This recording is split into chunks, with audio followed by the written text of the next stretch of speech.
Welcome to Fox 54 News at 6. I'm Logan Alexandra Russell. We'll start with weather tonight ahead of some winter weather coming our way this weekend. First, let's take a look at the skies out in Decatur. The day was pretty cold and clear, but I also hear we may have some rain tomorrow and maybe slightly warmer temperatures. I'm joined by Fox 54 Weather Impact Chief Meteorologist Jordan Dressman. Jordan, we're preparing for some possible severe winter weather later this week, but how's Wednesday shaping up? Yeah, Wednesday does come with some warmer air across the Tennessee Valley. We are actually going to climb into the lower 50s. So in terms of the temperatures, that is actually going to be a bit of an improvement. But you're right, we are also talking about a little bit of rain. So the beautiful sunny sky we had through the course of the afternoon is going to be a thing of the past by the time we get to your Wednesday. Here we are Wednesday evening, talking about a fair amount of widespread rain across the Tennessee Valley. This is going to start to build into the area through the early and middle part of the afternoon. It'll continue in some capacity as we head into the overnight and then early into your Thursday morning. Futurecast tries to get this activity out of here by the time we get to the Thursday morning commute, maybe a couple of light showers across northeast Alabama. Otherwise, it also gets really excited and tries to clear out a lot of the cloud cover. I don't think that's going to be the case. Let's begin to think about the weekend. Saturday, Sunday, and Monday are all going to be Fox 54 weather impact alert days. We're talking about the potential for some significant ice, potentially some significant snow. And then we're also talking about some bitter cold air that's going to build into the Tennessee Valley as we head into the early part of next week. We'll talk about all of this in great detail here in just a few minutes. We're bringing you breaking news. Huntsville Hospital announced an agreement to acquire Crestwood Medical Center for $450 million. The deal includes the hospital, Crestwood's freestanding emergency department in Harvest, and its outpatient clinics and practices. Hospital leaders say Huntsville's rapid growth is a key reason for the move, and the acquisition reinforces the company's commitment to the healthcare system and community. Huntsville Hospital Health System President and CEO Jeff Sam says the acquisition will bring immediate benefits to the community. Let's take a listen. We see a host of benefits for our community. Right out of the gate, we'll have improved access to care. Building on that, we have the opportunity to build on workforce training programs and learn from things that have done well at Crestwood, and also our workforce training programs, and put those together to make something that works for the whole community. Huntsville Hospital, a public not-for-profit, holds about 2,500 bed system-wide. Crestwood Medical Center would add another 180 beds once the merger is completed. Crestwood would add about 1,000 employees to Huntsville Hospital's more than 20,000 employees. The acquisition is expected to close in the first quarter of 2026. The Decatur Police Department is giving a chance to residents to hear more about the future of the department in a town hall setting tonight. This is a live look inside the Turner Searles Community Center. The town hall just getting started a few minutes ago. Fox 54's Gabe Glassman has more about what will be discussed. The Decatur Police Department's town hall tonight gives a chance for residents to hear from Decatur Police's leadership and more about the future of DPD. DPD says tonight's meeting will feature Chief Tory Mack, Lieutenant Chief Eric Stisher, and members of the DPD transition team. Residents will be able to ask questions about the future of the department and provide feedback. District 1 City Council member Terrence Atkins has called for more transparency and accountability in the past, and he's for meetings like the one being hosted tonight. It makes me feel good that we're going to actually get to sit down and talk to leadership in the Decatur Police Department. I've been getting some mixed calls from constituents over the past couple of months, so I want to be able to sit down and see what we can do as a community and as the police department to kind of bridge that gap. We talk a lot about transparency. We talk a lot about the community and bridging the gap. These type of events need to happen so that the community can get out and see the police chief, because most of the times when you see him is, something happening, something going on, so you don't really get that time to speak with him and have those candid conversations. So tonight I'm hoping that we'll be able to kind of break that barrier between the community and the police department. And we did a town hall with the police a couple years ago, and the community was very vocal. So I hope that tonight they come out and be just as vocal and let Chief Mack know what's going on. Tonight's meeting will run until 7:30. In Decatur, Gabe Glassman, Fox 54 News. And coming up later on tonight, we'll hear more from what residents had to say during the meeting. Former Lauderdale County Judge Jill Self appeared in court today to appeal his sentencing. You may remember Self was sentenced on December 17th to 12 years in prison for over a dozen counts of using his office for personal gain and 2 counts of perjury. He argued his punishment is unconstitutional and inhumane. Self's attorney filed 3 motions last week, but today a judge denied all of them. One for a new trial, another to reduce his sentence, and a third to suspend the rules in the case. Self will be eligible for parole in 2038 after serving multiple concurrent sentences. A former Midtown Elementary PE teacher arrested for child abuse in December will appear in court tomorrow. Barbara Tribble was arrested by Madison police after she allegedly physically assaulted a student. Madison City Schools confirmed with Fox 54 on January 1st that Tribble had resigned from Madison City Schools after being put on administrative leave. Tribble is charged with child abuse and will appear in court for a preliminary hearing tomorrow at 1:30. Former Decatur Councilman Hunter Pepper has dropped out of the race for Morgan County Commission District 1. Pepper made the announcement on Facebook saying a new opportunity in the state's capital will allow him to better serve Alabamians. He's now encouraging voters to support Trinity Mayor Vaughn Goodwin, calling him experienced and committed to the county. If you live in Northeast Madison County, plan ahead. There will be a temporary water outage tomorrow morning. Madison County Water says service will be turned off at 8 a.m. for customers from 280 to 376 Jimmy Fisk Road and Joyce Drive as crews make system improvements. Officials say services are expected to be restored by 3 in the afternoon. If you have any questions, call the Madison County Water.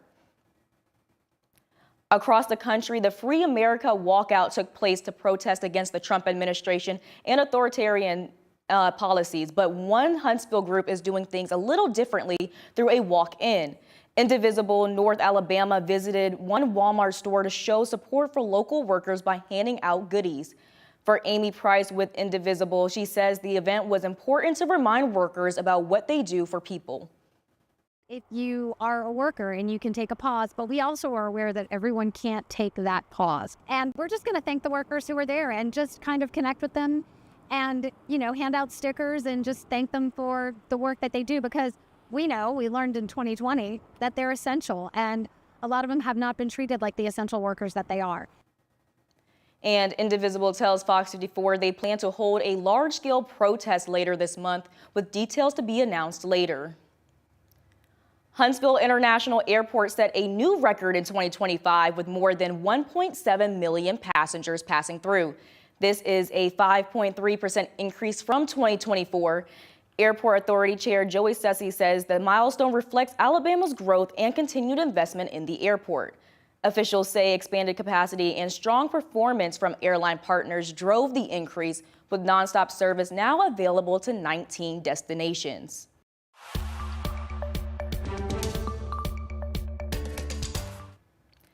Alabama Senate Finance Committee Chair Greg Alberton has filed bills aimed at cities suing over the simplified seller's use tax. Madison is one of many cities in the state involved in the lawsuit over how taxes applied to online retailers are distributed. Senator Alberton introduced SB 36 and 37, which would allow non-residents to petition cities for sales tax refunds and prevent municipalities from collecting taxes on purchases made by visitors. There'll be an ongoing maintenance plan, which will help ensure the longevity of the landscaping that we decide to put in. 6 key corridors and a new vision for Decatur tonight. We're breaking down the City Council's latest moves on street improvements and the growing price tag at Point Mallard. And we're excited to meet this week's Fox 54's top teacher. We'll take you to Madison County, where for this teacher, learning is fun. Fox 54's Kenesha Dees introduces us to her later.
Decatur city leaders are looking to reshape the footprint of the area. They're discussing a major facelift for city streets and current projects like the Point Mallard Event Center. On the agenda at today's City Council meeting included a $125,000 funding boost for Point Mallard and a massive streetscape study covering 6 key corridors, plus more parking for the Cook Museum. Here is what we learned from today's meeting. A busy morning at Decatur City Hall as city leaders approved various items that will affect the city skyline. First on the agenda, keeping the momentum at the Point Mallard Event Center. The council reviewed change order number 3, a request for over $125,000. That change was initiated really by life safety measures regarding fire sprinkler systems. There were some additional sprinkler systems that needed to be added. Some was deemed inoperable throughout the construction process. So a lot of it was in that. There was some additional painting and just some small work as well that was added throughout the construction process. But the vision extends beyond Point Mallard. A new downtown streetscape study is taking center stage, targeting 6 major corridors, including Bank Street and Moulton Street. This design is roughly $35,000 to study multiple portions and then come back with recommendations on what type of landscaping improvements can be made, what may need to be replaced, removed, what lighting improvements need to be made, things of that nature. And so that's what this resolution does. Officials say it's not just about looks, it's about making downtown navigable and enjoyable for everyone. One of the bigger pieces of that is there'll be an ongoing maintenance plan, which will help ensure the longevity of the landscaping that we decide to put in, as well as pedestrian lighting, any sidewalk improvement, things of that nature. The city also accepted the ordinance that gives the Cook Museum pieces of land to expand its parking. With the museum, city officials emphasized today the streetscape study is just the first step. They are looking for community feedback to help shape what those 6 corridors will look like. We'll take you to Madison County, where for this teacher, learning is fun. Fox 54's Kenesha Dees introduces us to her. As we head into your Wednesday, we're talking about rain across North Alabama, southern and middle Tennessee, and then as we head into the weekend, we're talking about winter weather. We'll discuss in a couple of minutes.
Now, Fox 54's Top Teacher, sponsored by Calhoun Community College.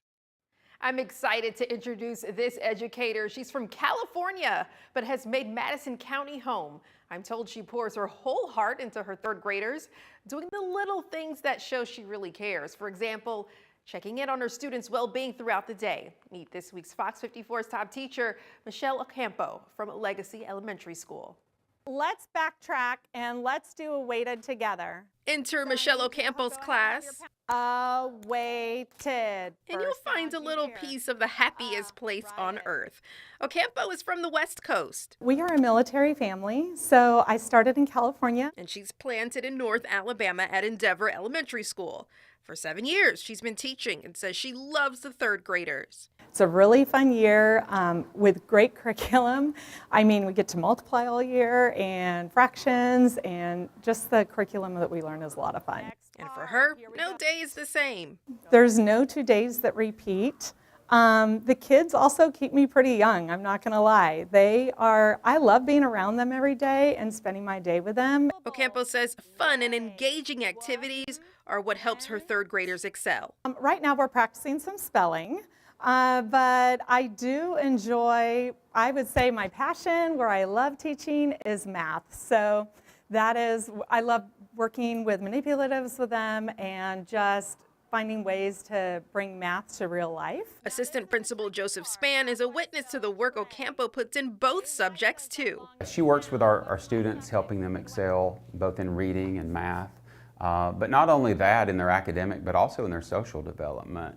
Just helping to produce, kids that become contributing members to society and our community here at Endeavor. And when students exit Ocampo's class, she hopes the joy of education stays with them. Learning can be fun, and I just want them to maintain that passion. They still have a lot of years ahead of them to be learning, and I want them to not lose that passion for learning. Congratulations, Mrs. Ocampo. You certainly earned it. Check out the moment she was surprised as the Fox 54 top teacher right here on Fox 54 Plus. Also, nominated teacher on fox54.com. Now, the Tennessee Valley's certified most accurate forecast from the Fox 54 Weather Impact Team. We experienced some clear skies and cold weather today, but I hear we'll have some slightly warmer temps and a couple of rainy days, just ahead of some ice cold winter weather this weekend. Isn't that right, Jordan? Yeah, but thank you for mentioning the one good part of the forecast. Yes, it's gonna rain tomorrow and then potentially significant winter weather as we head into the weekend, but it's also gonna be warmer tomorrow. Yes, I think we will take the slightly warmer temperatures. I'd rather that. Exactly. If we can enjoy some slightly warmer air for at least a couple of days, I think it's going to make everything else that follows maybe a little bit easier to deal with. As we head into your Wednesday, we're going to begin to see some rain develop across North Alabama, southern Middle Tennessee. Now, at the same time, temperatures are going to climb into the lower 50s, so that'll be kind of nice. It won't be horribly cold rain. Rain is going to continue as we head into the evening, and then in some capacity, rain is going to continue as we head into the overnight and then early into your Thursday morning. Futurecast tries to get a lot of this precipitation out of here by the time we get to the Thursday morning commute, maybe holding on to a couple of showers across northeast Alabama, but it's not going to all completely leave the area. Look what it's also attempting to do. It's also attempting to bring in some sunshine as we head into Thursday afternoon. I think we're going to end up holding on to a fair amount of cloud cover.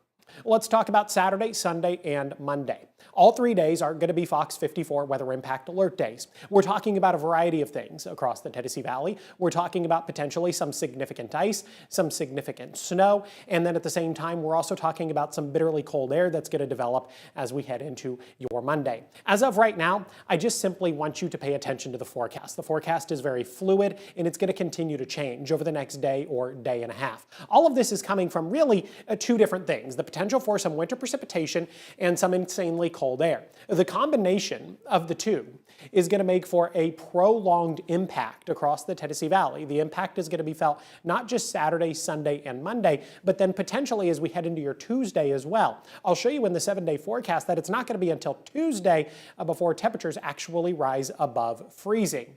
Some folks south of the Tennessee River are going to end up getting some significant ice accumulation. Some folks north of the Tennessee River are likely going to see a little bit more snow and a little bit less ice. They'll see some ice, but the snow potential north of the Tennessee River is much greater. At the same time, specifically south of the Tennessee River, as we head into your Sunday afternoon, there is a little bit of a chance that some just straight liquid precipitation could build into the area. Again, it looks like that would happen south of the Tennessee River. And that's not really going to improve anything as we head into your Sunday afternoon. As a matter of fact, it's only going to make things worse as we head head into Sunday night and then early Monday morning. All of this is going to stem from an area of low pressure and the track of this area of low pressure.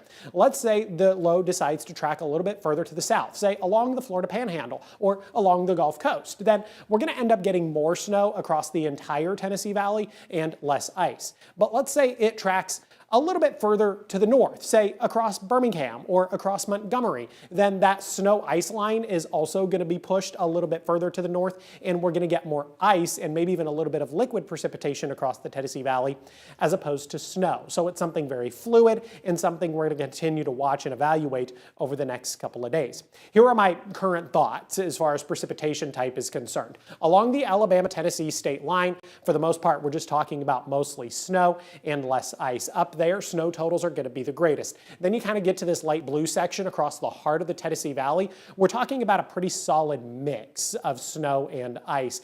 And then once you get kind of south of the Tennessee River down into Coleman County, we're talking about more ice, less snow, and the potential is greater for a little bit of liquid precipitation. Have a good look at the next 7 days. A pair of 51s, both Wednesday and Thursday, that's not bad. 40 degrees on Friday, but then we enter this series of Fox 54 weather impact alert days. The winter precipitation occurs Saturday and Sunday, and then that bitterly cold air builds into the Tennessee Valley on Monday. So whatever falls Saturday and Sunday is going to stick around through Monday because we don't see temperatures rise above freezing until Tuesday of next week. Hands Across Decatur is expanding its hours to provide warmth, meals, and shelter for those facing the cold this weekend. The center will open Friday at 8:30 a.m. and will remain open until noon Monday for meals and shelter. Volunteers are being asked to text 256-654-6371 to coordinate shifts, and donations are welcome. Officials say the center is open to anyone in need. And as we see colder temperatures across the Tennessee Valley, Decatur Utilities wants you prepared for icy conditions that could lead to power outages and frozen pipes. Officials say TVA's power supply is stable, but ice on trees and power lines could still cause outages. You're urged to stock up on essentials, keep your phone charged, keep generators outside only, and never connect them to your breaker box. To stay safe, lower your thermostat, protect pipes, and use space heaters like you see on your screen, away from anything flammable. And you can stay ahead of the weather anytime, anywhere with our 24/7 weather stream right here on Fox 54 Plus. Download on your TV and watch for free. It's one of the greatest sports stories of all time, and it got its storybook ending last night in the national championship game. We'll discuss Indiana's historic turnaround next in sports.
Fox 54 Sports is sponsored by Alpha Insurance.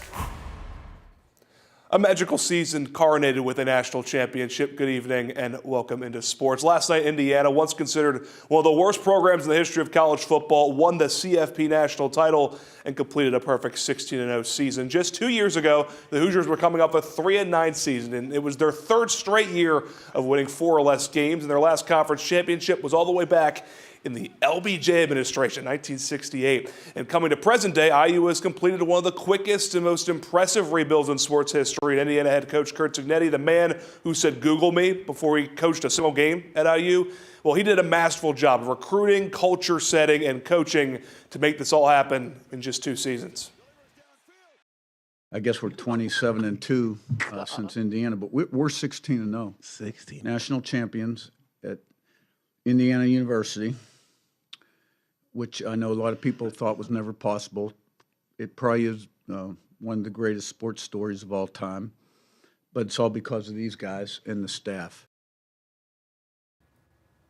And speaking of greatest, one of the greatest Atlanta Braves of all time will finally become a Hall of Famer. Andrew Jones got the call, ending a 9-year stretch on the ballot. Jones played for Huntsville's favorite team from 1996 to 2007 and enjoyed immense individual success. He was a 5-time All-Star, a 10-time Gold Glover, and won the Silver Slugger Award after leading the National League in home runs and RBI in 2005. He ended his MLB career as a New York Yankee in 2012 and his pro career in Japan in 2014. Well, news we received in the last hour. It's official that the college football will be coming to Joe Davis Stadium in Huntsville next season as UNA will host Samford to kick off their season. We'll discuss that and much more tonight at 9. Tonight at 9, Decatur police meet face-to-face with residents. What Chief Tory Mack is saying about transparency, accountability, and the future of the department. And later, city leaders meet with residents at the West Huntsville Recreation Center to break down the master plan and future projects in District 5. And Huntsville Hospital System announced an agreement to acquire Crestwood Medical Center today in a $450 million deal. We'll tell you all about it and more tonight on Fox 54 News at 9. Researchers studied a Swiss brown cow. After her owner had observed her over the last decade picking up sticks with her mouth, she would maneuver the ends to reach parts of her body she couldn't usually reach. After seeing a video of her scratching herself with a stick, a team of animal behavior experts studied her using a brush. They found she used it as a multi-purpose tool. The lead author says the research could be evidence that farm animals' cognitive capabilities are greater than once thought. Interesting. Good to have thumbs. I mean, yeah, having thumbs is very nice. Or the good corner of a wall. Have you ever had to scratch your back with the corner of your wall? I feel like a bear when I do that, but yes. Okay, at least we all admit